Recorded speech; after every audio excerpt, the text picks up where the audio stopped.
神枪手正在啃红薯，突然远处传来轰鸣的炮声，排长预警鬼子要来了。来吧，我早就准备好。明明排长在传递危险，可神枪手却赤裸裸的顶撞，表情还十分淡定。甚至当排长让他拿着精度高射程远的狙击枪前往制高点时，神枪手顺溜竟也一口回绝了。排长，你不懂，山头上最容易暴露目标。我把射击位置安排这最合适。这是教科书打法和实战派的激烈碰撞。排长按套路来，狙击手就必须抢占制高点。但顺溜在战场上用血的教训总结出，谁站山顶谁就是活靶子，只有隐蔽才能活命。而他这么顶撞排长，其实不是不尊重，是用战友的命换来的战场生存法则。可排长不这么想啊，一看顺溜这态度，火气噌的一下就上来了。大家好，我是普通话不咋标准的阿莎，今天接着精讲我的兄弟叫顺溜。搞了半天，你成二雷同志是怕死是不是？嘿，你太怕死了！怕死这词戳到顺溜痛处了。在他狙击手的眼里，真正的勇敢不是冲上去送，而是忍住不开枪，等到必杀那一刻。他气的不是排长，是自己这套保命又杀敌的方法却被当成了贪生怕死。但不管怎样，顺溜这番不听命令还当众顶撞的行为，让排长面子着实挂不住了。我是你的领导，我是排长，我说的话你敢不听吗？上山下！排长这话几乎是吼出来的，面子、权威、着急全在里面了。他心里想的是，全排都看着呢，我这领导说话，你好歹给点面子啊！可顺溜呢，耳朵像关了门。排长一走，他转头自顾自地修着单兵掩体，完全沉浸在自己的战斗节奏里。这等于当众给了排长一个软钉子，气得排长那是肝疼啊！但又拿这个宝贝疙瘩没办法。不过更绝的还在后头呢。二雷，快醒醒，要打了！哎，冷下子，敌人来了，他自然会醒，你随他去。当全排的人都严阵以待之际，其他战士都紧张的抽烟手抖。可顺溜倒好，直接补觉，但他这可不是偷懒，这是顶尖狙击手的待机模式。身体在休息充电，但感官像灵敏的雷达一样开着机。他能睡着的底气来源于对战场绝对的掌控力，什么时候该醒，他的身体比闹钟还准。这场仗打的这跟司令员说的不一样啊，该来的都不来，不该来的都胡来了，这都。司令员心里肯定有数，你就别瞎操心。这段话其实是不少战士心态的写照，高启盛的焦虑来自于信息不足带来的不安，而排长那句别瞎操心不是盲目听从，而是在残酷战场上保持心态，保存战斗力的必要信念。你看这一个个的，这都是新兵，都是新兵蛋子，都是上实战早了点吗？打着打着不就成了兵了吗？这次负责三道湾阻击的三连总共就一个半排，40多名战士，但他们要面对的敌人却远比想象中更多。一个伪军大队可能还只是开胃菜。敌人来了！顺溜虽然刚才在休息，但敌人一出现就瞬间进入战斗状态，这才是顶尖狙击手的素质。而来的人正是吴大巴拉带领的伪军大队，奉命去支援后港日军。但吴大巴拉也太滑头了，眼见三道湾地势险要，容易被伏击，就让手下副官老李带几个人先去探路，自己则躲在后面等消息。人肉炮灰的老李带着小弟十分悠哉地侦察敌情，可一看到前面山坡的地形，心里顿时咯噔了一下。胖子你先上，我要尿尿了。果然老李也是个人精啊，感觉不对立马找借口开溜。但胖子就惨了，一个人懵懵懂懂走进了三连的伏击圈。可这时候排长面临一个两难选择，开枪就会暴露位置，让后面大批伪军警觉，可不开枪呢，等胖子再走近些，伏击位置一样会暴露。顺溜那枪不是能无声射击吗？神枪手将消音器装上狙击枪，随后锁定几百米开外的目标。老李，告诉司令平安无事。几百米一枪击毙一头伪军，顺溜的枪法就是准啊！这枪这是从我心窝里长出来的，瞄他打他，一打一个这儿，一打一个这儿。然而顺溜这百发百中的枪法，却把不远处争尿尿的伪军老李给吓坏了。而他带给伪军司令吴大巴拉的，不仅是一个消息，更是一颗心理炸弹。司令啊，山上有埋伏啊！我怀疑山上有个神枪手，有把狙击枪，杀人哦，没有声音哎，专挑长官打。专挑长官打这句话，对自诩为少将司令的吴大巴拉来说，杀伤力也忒大了。这如果打起来，那么自己就是个活靶子。先死真早就埋伏好了。我命大呀，老李。对呀，你命大，我也命大。可如今他们的任务是去增援后港的日军，而这里的三道湾还是必经之路。那么既要完成任务，又要保住自己的狗命，狡猾的吴大巴拉想到了两个好主意。第一，让炮灰老李接着带队去进攻，先试探下虚实。第二，他自己则打算鱼目混珠，跟卫兵换衣服。快，自己怕死，叫我去。好家伙，难怪吴大巴拉能在这乱世中苟活到现在，这是把人性研究得透透的。不仅找了老李带队去当炮灰，还让卫兵当替死鬼。不过他的狡猾本质上是乱世中一种扭曲的生存智慧。弟兄们，给我狠狠地打！伪军们疯狂朝着山上胡乱的射击，反正原则就一个，将枪里的子弹全部梭哈。而面对伪军的进攻，排长让战士们都猫在战壕里，其目的有两个：首先是为了节省弹药，想等他们靠近了再打，也可以起到诱敌的作用；其次则是让大部分新兵先适应一下战场的节奏，因为恐惧往往源于未知，一旦具体，反而能激发战斗本能。弟兄们，你们听，这会儿伪军的枪声乱着呢，从打法就能看得出来。他们都是熊猫，待会儿把他们放近了再打。不得不说，排长的安排已经是目前最佳的战术了。因为伪军们见试探持续许久，山上却始终一片死寂。随后在乌大巴拉的不断煽动下，这群乌合之众果然按捺不住了，一窝蜂的向山坡上涌来。而这正落入了排长精心布设的火力陷阱。待伪军完全进入射程，一声令下，战士们骤然开火，子弹瞬间倾泻而下，打得伪军们措手不及，阵脚大乱。山坡上也顿时惨叫四起，死伤遍地。神枪手顺柳更是沉着如磐石，他手中的狙击枪稳如死神之指，冲在前头的伪军接连应声倒下，几乎被一一点名。在密集而精准的火力压制下，很快山坡下的伪军溃不成军，连滚带爬的向后逃窜。但在山下督战的吴大巴拉眼见队伍溃败，那是气得暴跳如雷啊，竟朝着溃逃的部下疯狂射击。老子今天杀红了眼，谁不冲上去我就毙了！把机枪拿来，拿不下杆子，谁也别想回去。吴大巴拉表面上决心十足，可实则内心十分惧怕。这个惧怕来源于两个方面：第一，怕山坡上的新四军神枪手将自己给击毙了；而第二嘛，更怕任务失败后必然的清算，铁定还得被鬼子坂田砍头。所以他也算一时硬到底了。然而硬气却不过2秒半，一颗子弹就击中了他的手臂，这瞬间将他打回了原形，十分狼狈地撤离了战场。不过老李倒是给他提了一条建设性意见，竟派了2个排绕道从侧面发起了偷袭。所幸这一幕被顺柳及时发现，这才让原本就捉襟见肘的兵力不用太分散。排长，我在这儿呢。敌人头等飞机从南边摸上来了，交给我了。顺柳竟然想凭一己之力阻击2个排的伪军，这放在任何人眼里都是不可能完成的任务。但他是谁啊？那可是神枪手顺柳啊！他的枪法在三营长的眼中，那就一个字概括，反正就是准呐，就是准。况且整个三道湾就他身上子弹最多，足足有100发，还有好几十颗手榴弹。而这不仅是弹药储备，更成了他敢独自应战的心理底气。只见他一边跑动，一边朝不同方向抛出手榴弹，这举动看似凌乱，实则是他布下的致命陷阱。若伪军上前捡拾，他便在远处立马扣动扳机。而子弹精准击中手榴弹的瞬间，也导致周围的伪军顷刻间都被炸飞。那么看到这儿，可能好奇的小伙伴就会问了：子弹真能打爆手榴弹吗？从战史和军工原理上来看啊，这几乎是不可能的事儿。子弹的冲击方式与手榴弹引信的触发机制根本不匹配，就算命中也极难引发爆炸，所以这种可能性极低。而这里的情节大概率是导演的艺术化创作，其目的是为了塑造人物，增强戏剧张力，而非追求物理真实。也正因如此，顺柳通过不断的引爆扔出去的手榴弹，才能真的打退2个排的伪军，帮队伍守住了三道湾阵地。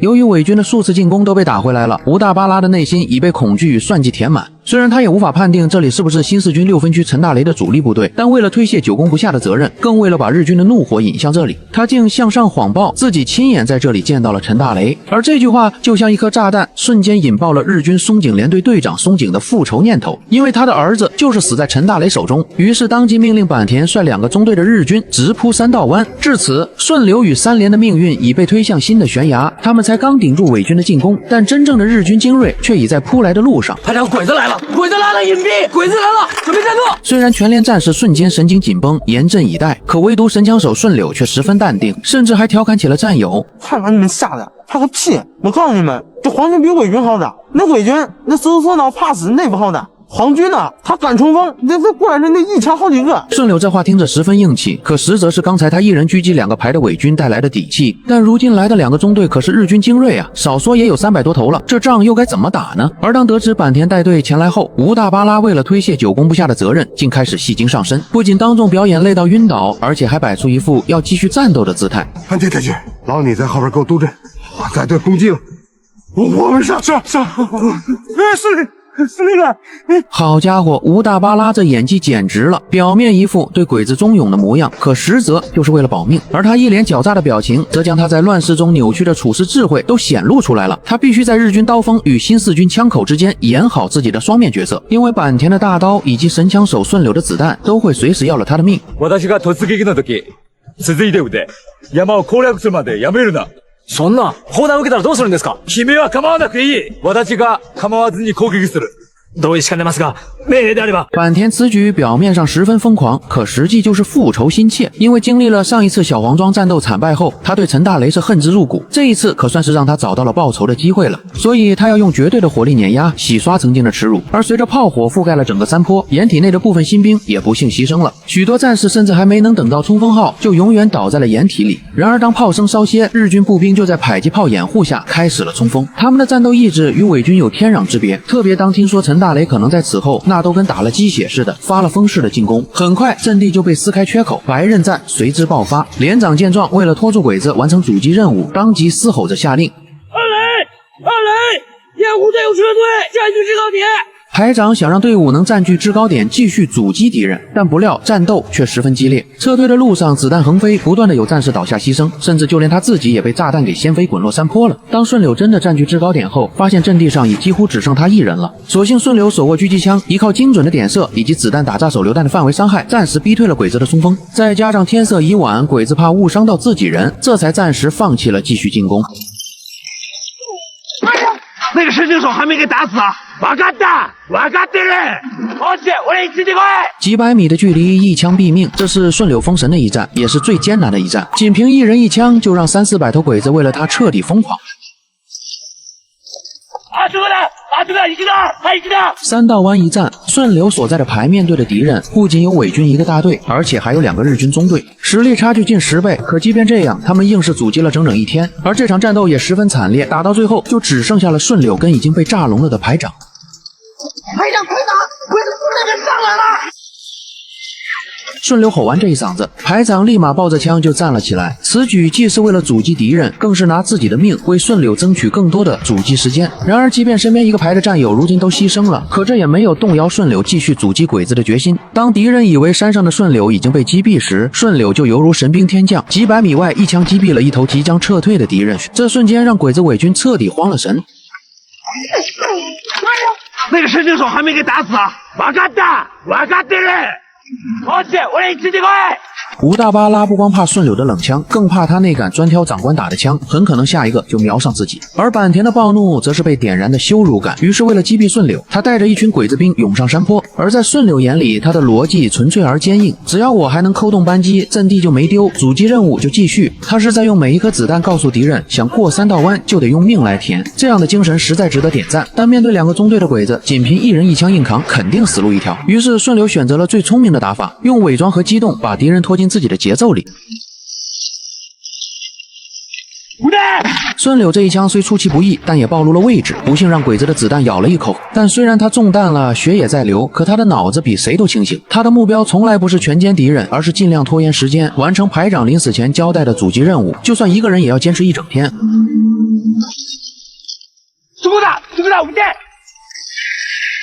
受伤后的顺柳明显奔跑速度不如以前了，而坂田此刻内心就一个念头，干掉顺柳，甚至已经到了疯魔的地步。他边追击口里还不断的喊着发现了目标，直到把顺柳逼到了一处悬崖边，这退无可退的绝境。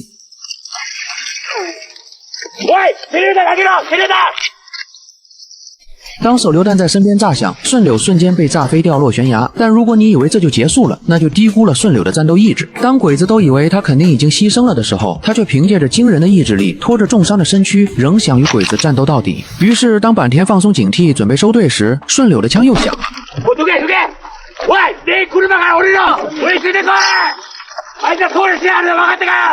此刻的坂田是无比的抓狂，因为顺柳就像幽灵一样，让他看不着打不着。但殊不知他面对的早已不是普通士兵，而是把阻击任务刻进骨髓的铁血神枪手。而顺柳的逻辑简单到可怕，只要我还有一口气，你们就别想轻轻松松离开这里。果然坂田2次折返搜索，可却一无所获，这让他是既暴怒又绝望。どこ行ったんだ！お前ら教えてくれ！わかったか！行くな！わかるか？あいつどこ行くか？お前ら。坂田的暴怒与绝望源于他无法用任何军事教科书来解释眼前的现象。他万万没想到，一个按照常理早已死去的敌人，竟还能神出鬼没的开枪毙敌。但殊不知，即便顺柳已经昏死了过去，但他的手指仍还扣在扳机上。而这也是中国敌后战场无数无名英雄的缩影。倒下之前，枪绝不松手。直到几个小时过去，刚结束后岗战斗的陈大雷终于来到了3道湾。然而扑面而来的不仅有血腥味，还有一种令人窒息的沉默，因为阵地上只有牺牲的战士，而这这也说明了，直到最后一刻，整个三连没有一个人放弃阵地。除了乌拉巴拉带的伪军，松锦联队还派了2个中队的怪兽，加起来有30-100号人。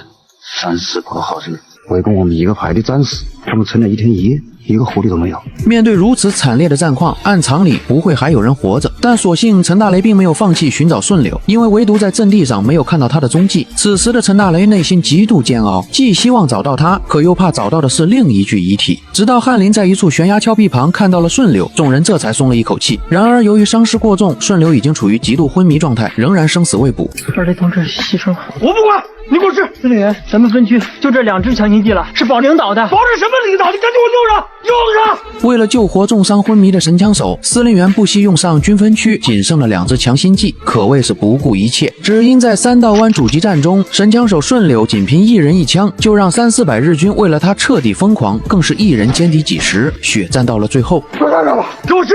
司令员陈大雷直接下达了死命令，让卫生员务必将顺柳给抢救过来。可不料卫生员却发现顺柳似乎已经没有了心跳。二雷同志牺牲了。不可能！